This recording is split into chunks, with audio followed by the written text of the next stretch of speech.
Now is Yevheniya Kravchuk. She is a member of Ukraine's parliament and also a journalist, joining us from Washington, D.C. this morning. Yevheniya, thank you so much. I was looking at your Twitter early this morning, and you said Russian forces retreating in Kherson blew up boiler houses, communication towers, and a TV center, and you called it a classic example of scorched earth tactics. Does anyone still have doubts that the Russians are barbarians?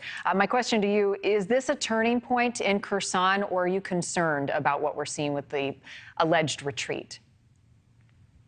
Well, actually, I think we had the turning point in August and September when we had the counterattack in Kharkiv region. So that's just continuation of our liberation of our land, and you can see it from video that I posted in Kherson. Coming from Kherson, that people are greeting Ukrainian army with Ukrainian flags, hugging them.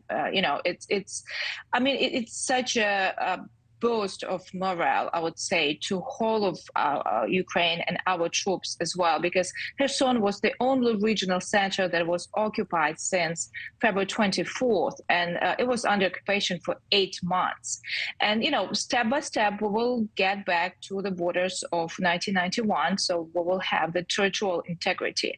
And of course, I would like to thank you to American taxpayers and America for helping us, because actually, it wouldn't be possible if we didn't get the HIMARS, the MLRS systems, because we were able to cut off supply chains and to take out their stocks. That's why they could not hold any longer in Kherson on the west bank of the river, so they had to cross. We have a lot of things ahead to do, and yes, they will be shelling probably liberated Kherson, and we will take, it will take some time because it's all mined. There still could be some troops that were left, so before the official liberation of the city will come sometime, but Ukrainian army is already in Kherson. There are some reports 100,000 troops have been lost on both sides for the Ukrainians and the Russians. Is that estimate accurate? I can tell you about the Russian troops. We have the number. It's around 70,000, even more right now. But from our side, the loss is less.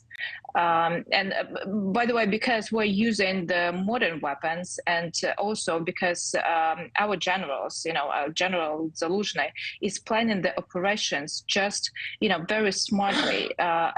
Russians were trying to lure us to take Kherson like months ago, but we planned it in the way it will not cost, the bigger amount of lives to do that. We were patient. We were taking, as I said, the supply chains and stocks and bridges, so they could not bring any more troops or weapons. And that's the part of success, I think, this very calm strategy.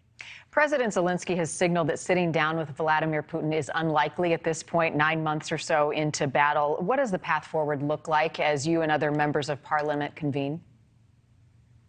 Well, we need to understand that if you go back and look at like 1940s, 1944 or 1945, did anyone thought about having negotiations with Hitler during Second World War? Well, we're the same situation. Russia does not understand anything but the force. You can still, if you look at the propaganda channels, they are lying, to their own people that is just a retreat to make us to have the forces better, whatever position. But I think even Russians, like ordinary Russians, they were watching this propaganda for 20 years. They're starting to understand that there is something wrong with their army, and their army is not second biggest and largest in the world, and the weapons they're using is very weak in comparison with what we get from our partners from the West. So I think, Russians, they just sort of believe in their own propaganda that they're strong, but they're not.